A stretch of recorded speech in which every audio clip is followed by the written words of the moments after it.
ఒక అడవిలో చెట్టు మీద మీను వీణ అనే రెండు పక్షులు గూళ్ళు కట్టుకుని ఉంటుండేవి. అందులో వీణ పక్షికి ఒక బిడ్డ ఉండేది. మీను పక్షికి మాత్రం పిల్లలు లేకపోవడంతో అది ఎంతో విచారిస్తూ ఉండేది. ఒకరోజు మీను వీణ పక్షులు ఆహారం కోసమని అడవిలోకి వెళ్తాయి. దారిలో వాటికి మరో రెండు పక్షులు ఎదురుపడతాయి.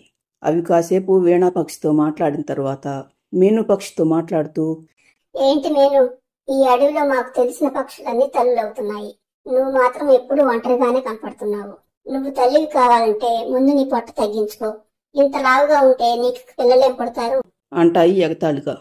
దాంతో మీను పక్షికి చాలా బాధగా అనిపిస్తుంది. కానీ అదేమీ మాట్లాడకుండా మౌనంగా ఉండిపోతుంది. వీణా పక్షికి మాత్రం అలా మాట్లాడిన పక్షుల మీద చాలా కోపం వస్తుంది. నోరు ముయ్యండి. ఎప్పుడూ ఒక నాడి పోసుకోవటం తప్ప మీకేమీ పని లేదా? లావుగా ఉన్నంత మాత్రాన మా మీనుకి పిల్లలు పుట్టరని ఎందుకు అనుకుంటున్నారు? త్వరలోనే అదొక బిడ్డను కని మీ అందరి నోళ్లు మూయిస్తుంది చూడండి. పద మీను, వీళ్లతో మనకేంటి అని మీను పక్షిని తీసుకొని వాళ్ళు ఉంటున్న చెట్టు దగ్గరికి వస్తుంది వీణా పక్షి. అలా కొద్ది రోజులు గడిచిపోతాయి. ఒకరోజు వీణా పక్షి అడవిలోకి వెళ్లి వచ్చేసరికి మీను పక్షి ఒక గుడ్డు పెట్టి ఉంటుంది. అది వీణాను చూసి చూడగానే, చూసావా వీణా, నేను కూడా అందరిలాగానే తల్లిని కాబోతున్నాను. త్వరలోనే నా బిడ్డ ఈ భూమి మీదకి వస్తుంది. అప్పుడు చెబుతాను నన్ను ఎగతాళి చేసిన వాళ్ళ సంగతి అంటూ గర్వంగా అంటుంది మీను పక్షి. మీను పక్షి గుడ్డును చూసిన వీణా పక్షికి కూడా చాలా సంతోషంగా అనిపిస్తుంది. 2 రోజుల తర్వాత వీణా బయటకు వెళుతూ, ఇలా గుడ్డును చూస్తూ ఎంతసేపు ఇక్కడే ఉంటావు మీను? నిన్న కూడా నువ్వు ఆహారం కోసం అడవిలోకి రాలేదు. ఇలా తిండి తిప్పలు లేకుండా ఎన్ని రోజులుంటావు? నీ బిడ్డ పుట్టడానికి ఇంకా సమయం ఉంది కదా. బయటకు వెళ్లి ఆహారం తినివద్దాం రామిత్రమా అని బలవంతంగా మీనుని తీసుకుని అడవిలోకి వెళ్తుంది వీణా పక్షి.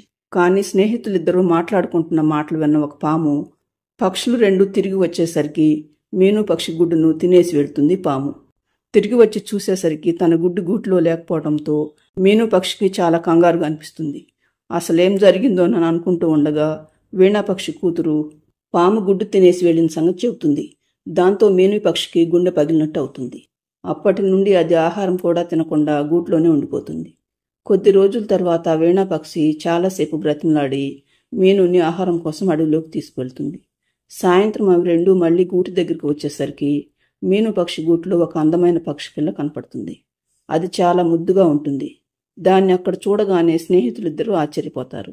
ఎవరమ్మా నువ్వు, ఇక్కడికి ఎలా వచ్చావు అని మీను పక్షి అడగగానే ఆ పక్షి పిల్ల ఏమీ మాట్లాడకుండా భయంగా చూస్తూ ఉంటుంది. నువ్వు దాన్ని ఇప్పుడేమీ అడగకు మీను. అదెందుకో చాలా భయపడుతున్నట్లుంది. జరిగిందేమిటో నిదానంగా కనుక్కుందాంలే అంటుంది వీణా పక్షి.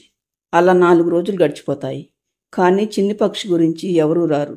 మీను పక్షి దాని ఆలనా పాలన చూస్తూ ఉండేది.